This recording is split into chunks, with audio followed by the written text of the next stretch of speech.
Friends, welcome back to my channel. ಇವತ್ತು ನಾವು ನಮ್ಮ ಅಕ್ಕನ ಮಗಂದು ಮಹಾದೇಶ್ವರಂದು ದೀಕ್ಷೆ ಕೊಡಿಸೋದು ಅಂತ ಹೇಳ್ತಾರೆ, ಗುಡ್ಡಪ್ಪನ ಮಾಡೋದು ಅಂತ. ಅದಕ್ಕೋಸ್ಕರ ಎಲ್ಲರೂ ಬೆಟ್ಟಕ್ಕೆ ಹೋಗ್ತಾ ಇದ್ದೀವಿ.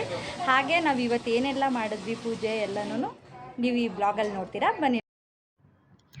ಈಗ ಮನೆಯಲ್ಲಿ ಅಡುಗೆ ಮಾಡೋದಕ್ಕೋಸ್ಕರ ಎಲ್ಲವನ್ನು ರೆಡಿ ಮಾಡ್ಕೊತಾ ಇದ್ದಾರೆ. ತರಕಾರಿ ಎಲ್ಲ ಕಟ್ ಮಾಡಿಕೊಂಡು ಮೊದಲು ಮನೆಯಲ್ಲಿ ಅಡುಗೆ ಮಾಡಿ ದೇವರಿಗೆ ನೈವೇದ್ಯ ಮಾಡಬೇಕು, ಅದಕ್ಕೋಸ್ಕರ. ಆಮೇಲೆ ಇದೆಲ್ಲ ಬೆಟ್ಟಕ್ಕೆ ತೊಗೊಂಡು ಹೋಗುವಂಥ ಐಟಮ್ಸು ಎಲ್ಲ ಪ್ಯಾಕ್ ಮಾಡಿ ಇಟ್ಕೊಂಡಿದ್ದಾರೆ. ನೋಡ್ತಾ ಇದ್ದೀರಾ, ಎಲ್ಲ ತರಕಾರಿ ಎಲ್ಲ ಕಟ್ ಮಾಡ್ತಾ ಇದ್ದಾರೆ. ನಮ್ಮ ಅಕ್ಕನ ಮಗ, ನಾನು ಎಲ್ಲರೂ ಹೆಲ್ಪ್ ಮಾಡ್ತಿದ್ದೀವಿ. ಇದು ನಮ್ಮತ್ತೆ ಕಜ್ಜಾಯ ಎಲ್ಲ ತುಂಬಿ ಎಲ್ಲ ರೆಡಿ ಮಾಡಿ ಇಡ್ತಾ ಇದ್ದಾರೆ, ಬಾಕ್ಸ್ಗೆ ಹಾಕಿ ಬೆಟ್ಟಕ್ಕೆ ತೊಗೊಂಡು ಹೋಗೋದಕ್ಕೆ.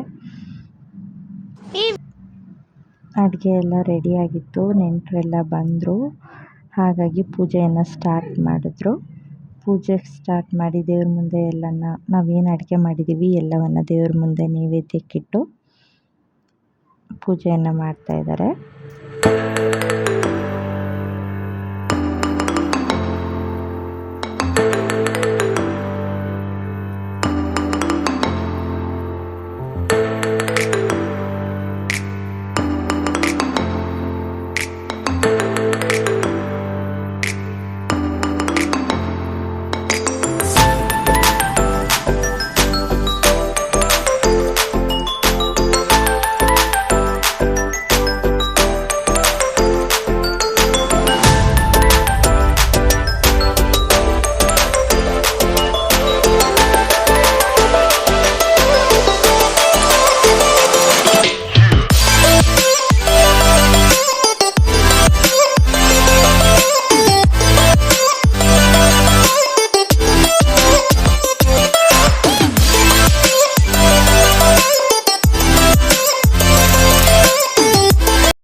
ಇವಾಗ ಪೂಜೆ ಎಲ್ಲ ಮುಗಿದ ಮೇಲೆ ಎಲ್ಲರನ್ನ ಬಂದಿದ್ದಂಥ ನೆಂಟರನ್ನೆಲ್ಲ ಕೂರಿಸಿ ಊಟಕ್ಕೆ ಇಡ್ತಾಯಿದ್ದಾರೆ. ಇವತ್ತು ಅವನಿಗೆ ಎಲ್ಲರೂ ಒಂದೊಂದು ಕೈ ತುತ್ತು ಊಟ ಕೊಡಬೇಕು. ಮನೆಯಲ್ಲಿ ಇದು ಅವನಿಗೆ ಇನ್ನು ಯಾರದೇ ಎಂಜಿಲನ್ನ ತಿನ್ನೋ ಅಷ್ಟಿರೋದಿಲ್ಲ. ಹಾಗಾಗಿ ಇವತ್ತು ಮನೆಯಿಂದ ಅವನ್ನ ಅಲ್ಲಿ ಕರ್ಕೊಂಡು ಹೋಗೋ ಮೊದಲು ನಮ್ಮ ಬಂಧು ಬಳಗ ಯಾರಿರ್ತೀವಿ ಎಲ್ಲರೂ ಕೂಡ ಅವನಿಗೆ ನಾವು ತಿಂದಂಥ ಎಲೆಯಲ್ಲಿ ಒಂದೊಂದು ತುತ್ತನ್ನು ಅವನಿಗೆ ತಿನ್ನಿಸ್ಬೇಕು. ನೋಡ್ತಾ ಹೋಗ್ತೀರಾ, ಇವಾಗ ಎಲ್ಲರೂ ಊಟ ಮಾಡೋ ಎಲೆಯಲ್ಲಿ ಅವನಿಗೂ ಕೂಡ ತಿನ್ನಿಸ್ತಾರೆ. ಊಟಕ್ಕೋಸ್ಕರ ಕಜ್ಜಾಯ, ತುಪ್ಪ, ಬಾಳೆಹಣ್ಣು, ಪಲ್ಯ, ಕೋಸಂಬರಿ, ಚಿತ್ರಾನ್ನ, ಹಾಗೆ ಕಾಳುಗೊಜ್ಜು ಇದನ್ನೆಲ್ಲ ಮಾಡಿದರು.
ಈಗಾಗಲೇ ನೀವು ಹಿಂದಿನ ಕ್ಲಿಪ್ಪಿಂಗ್ಸಲ್ಲೆಲ್ಲ ನೋಡಿದ್ದೀರಾ, ಮನೆ ಹಿರಿಯರುಗಳಿಗೆ ಪಾದ ಪೂಜೆಯನ್ನು ಮಾಡಿಸ್ತಾ ಇದ್ದಾರೆ ಅವನ ಕೈಯಿಂದ.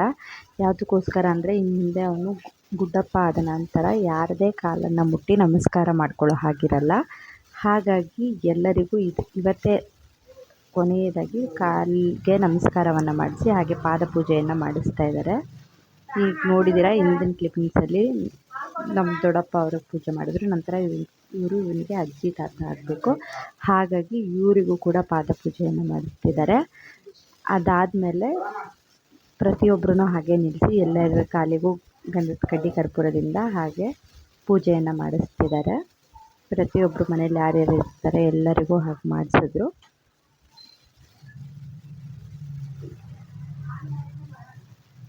ಹಾಗೆ ಕಾಲನ್ನು ಮುಟ್ಟಿ ಪ್ರತಿಯೊಬ್ಬರಿಗೂ ನಮಸ್ಕಾರ ಮಾಡಿಸಿದ್ದಾರೆ. ಚಿಕ್ಕವರಿಂದ ದೊಡ್ಡವರವರೆಗೂ ಎಲ್ಲರಿಗೂ ಪಾದಪೂಜೆಯನ್ನು ಮಾಡಿಸಿದ್ದಾರೆ. ಅದಾದಮೇಲೆ ಇವಾಗ ಅವನನ್ನು ಶುದ್ಧಿ ಮಾಡ್ತಿದ್ದಾರೆ. ಶುದ್ಧಿ ಅಂದರೆ ಗಂಜಲವನ್ನು ಕುಡಿಸಿ ಇನ್ನು ಮುಂದೆ ನಿಮ್ಮ ಮಗನಲ್ಲ, ನಾನು ಮಾದಪ್ಪನ ಮಗ ಅಂತ ಹೇಳಿ 3 ಸರಿ ಗಂಜಲವನ್ನು ಕುಡಿಸಿ ನಂತರ ಹಾಲನ್ನು ಮನೆಯಲ್ಲಿರೋ ಪ್ರತಿಯೊಬ್ಬರಿಗೆ ಅವನ ಕೈಯಿಂದ ಕುಡಿಸಿ ಮತ್ತು ಅವನಿಗೂ ಕೂಡ ಅವ್ರ ಕೈಯಿಂದ ಕುಡಿಸಿದ್ರು. ಹೀಗೆ ಪ್ರತಿಯೊಬ್ಬರಿಗೂ ಮಾಡಿಸಿ ಇಲ್ಲಿಗೆ ಆ ಶಾಸ್ತ್ರಗಳನ್ನು ಮುಗಿಸಿದ್ರು. ಇವಾಗ ಅವನು ಕೂಡ ರೆಡಿ ಆಗಕ್ಕೆ ಹೋಗ್ತಾನೆ. ಶಾಸ್ತ್ರ ಎಲ್ಲ ಮುಗೀತು. ಹಾಗಾಗಿ ನಂತರ ಈಗ ಅಷ್ಟರೊಳಗೆ ಬಸ್ಸು ಕೂಡ ಬಂತು. ಆಲ್ರೆಡಿ ಟೈಮ್ ಆಗೋಗಿತ್ತು. ಇನ್ನೇನು ರಾಹುಕಾಲ ಸ್ಟಾರ್ಟ್ ಆಗಿಬಿಡುತ್ತೆ ಅಂತೇಳಿ ಅರ್ಜೆಂಟಲ್ಲಿ ಪೂಜೆ ಮಾಡ್ತಾಯಿದ್ದಾರೆ. ಬಸ್ಸವ್ರು ಸ್ವಲ್ಪ ಲೇಟ್ ಮಾಡಿಬಿಟ್ರು ನಾವು ಹೇಳಿದ ಟೈಮ್ಗಿಂತ. ಸೊ ಅರ್ಜೆಂಟಲ್ಲಿ ಪೂಜೆಯನ್ನು ಮಾಡ್ಕೊಂಡು ಎಲ್ಲ ಆಲ್ರೆಡಿ ವೆಯ್ಟ್ ಮಾಡ್ತಾಯಿದ್ವಿ ಬಸ್ಗೋಸ್ಕರನೇ. ಪೂಜೆ ಎಲ್ಲ ಮುಗಿಸ್ಕೊಂಡು ಇವಾಗ ಅಲ್ಲಿಗೆ ಏನೇನು ಬೇಕು ಐಟಮ್ಸು ಅದನ್ನೆಲ್ಲ ಹೊರಗಡೆ ಇಟ್ಕೊಂಡು ವೆಯ್ಟ್ ಮಾಡ್ತಾಯಿದ್ವಿ. ಎಲ್ಲನೂ ಈಗ ಬಸ್ಸಿಗೆ ಜೋಡಿಸ್ಕೊಂಡು ರೆಡಿ ಆಗ್ತಾಯಿದ್ದಾರೆ. ನೋಡ್ತಾ ಇದ್ದೀರಾ ಐಟಮ್ಸ್ ಎಲ್ಲ ಜೋಡಿಸ್ತಾ ಇದ್ದಾರೆ. ಅಲ್ಲಿ ಅಡುಗೆ ಮಾಡಿ ಪರ ಮಾಡಬೇಕು. ಹಾಗಾಗಿ ಅಲ್ಲಿಗೆ ತರಕಾರಿ, ಹಾಗೆ ಈಗ ಬಿಸಿಲು ಸಿಕ್ಕಾಬಿಟ್ಟೆ ಇರೋದ್ರಿಂದ ವಾಟರ್ ಬಾಟಲ್ಸು, ಅಲ್ಲಿಗೆ ಬೇಕಾಗಿರೋವಂಥ ಪ್ರತಿಯೊಂದು ಐಟಮ್ಸ್ನು ಇಲ್ಲೇ ಎಲ್ಲನೂ ಜೋಡಿಸ್ಕೋತಾ ಇದ್ದಾರೆ. ಪ್ಯಾಕ್ ಮಾಡ್ಕೊಂಡಿದ್ರು.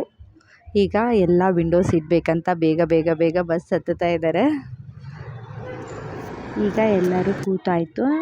ಸೊ ಹೊರಟ್ವಿ. ಎಲ್ಲ ಮಾದಪ್ಪನ ನೆನೆಸ್ತಾ ಮಾದಪ್ಪನಿಗೆ ಉಗೆ ಹೇಳ್ತಾ ಹೊರಟಿದ್ದೀವಿ. ನೋಡ್ತಾ ಇದ್ದೀರಾ ಸ್ವಲ್ಪ ತುಂಬಾ ಸ್ಪೇಸ್ ಇತ್ತು. ಎಲ್ಲರಿಗೂ ಬಸ್ಸಲ್ಲಿ ಸೀಟೆಲ್ಲ ಇತ್ತು. ಸುಮಾರು ಜನ ಹಾಗೆ ಡೈರೆಕ್ಟ್ ಬೆಟ್ಟಕ್ಕೆ ಬರ್ತಿದ್ರು. ಸೊ ಹಾಗಾಗಿ ಸೀಟೆಲ್ಲ ತುಂಬಾ ಖಾಲಿನೇ ಇತ್ತು. ಎಲ್ಲ ಆರಾಮಾಗಿ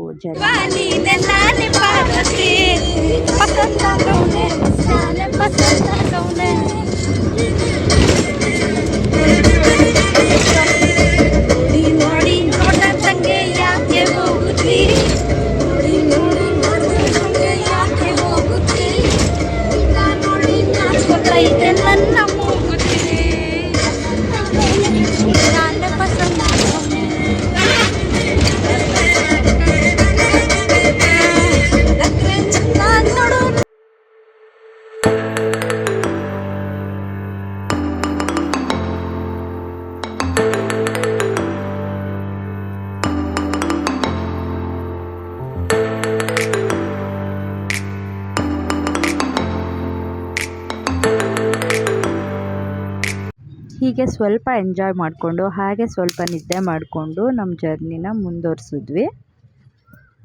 ಈಗಷ್ಟೇ ನಾವು ತಾಳ್ಬೆಟ್ಟ ರೀಚ್ ಆಗಿದ್ದೀವಿ. ಬನ್ನಿ ಹೋಗೋಣ. ಈಗ ಧೂಳ್ಕಾಲ್ ಧೂಪ ಅಂತ ಹಾಕಬೇಕು. ಸೊ ಧೂಪ ಹಾಕ್ತಾ ಇದ್ದೀವಿ. ಬನ್ನಿ.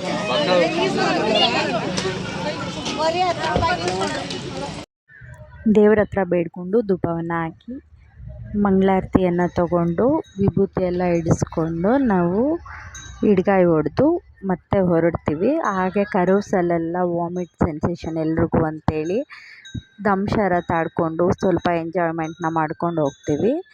ಸೊ ಈ ವಿಡಿಯೋ ಯಾರಿಗೆಲ್ಲ ಇಷ್ಟ ಆಗಿದೆ ಪ್ಲೀಸ್ ಲೈಕ್ ಮಾಡಿ, ಶೇರ್ ಮಾಡಿ, ಸಬ್ಸ್ಕ್ರೈಬ್ ಮಾಡೋದನ್ನು ಮರಿಬೇಡಿ. ನಾನು ನೆಕ್ಸ್ಟ್ ವಿಡಿಯೋದಲ್ಲಿ ನಿಮಗೆ ನಾವು ಬೆಟ್ಟಕ್ಕೆ ಹೋದ್ಮೇಲೆ ಏನೆಲ್ಲ ಮಾಡಿದ್ವಿ, ಅವನಿಗೆ ಯಾವ ಥರ ಶಾಸ್ತ್ರಗಳನ್ನು ಮಾಡಿದ್ರು ಅನ್ನೋದನ್ನು ನಿಮಗೆ ನೆಕ್ಸ್ಟ್ ವ್ಲಾಗಲ್ಲಿ ತೋರಿಸ್ತೀನಿ. ಹಾಗೆ ನಿಮ್ಮ ಮನೆಯಲ್ಲಿ ಯಾರಾದರೂ ಗುಡ್ಡಪ್ಪ ಇದ್ದರೆ ಮತ್ತು ನೀವು ಈ ಥರ ಶಾಸ್ತ್ರಗಳನ್ನು ನೋಡಿದರೆ ಕಮೆಂಟ್ ಮೂಲಕ ನನಗೆ ತಿಳಿಸಿ. ಅಲ್ಲಿವರೆಗೂ ನನ್ನ ವೀಡಿಯೋಸ್ನ ನೋಡ್ತಾ ಇರಿ. ಪ್ಲೀಸ್ ಹೀಗೆ ಸಪೋರ್ಟ್ ಮಾಡಿ. Thanks for watching. ಬಾಯ್.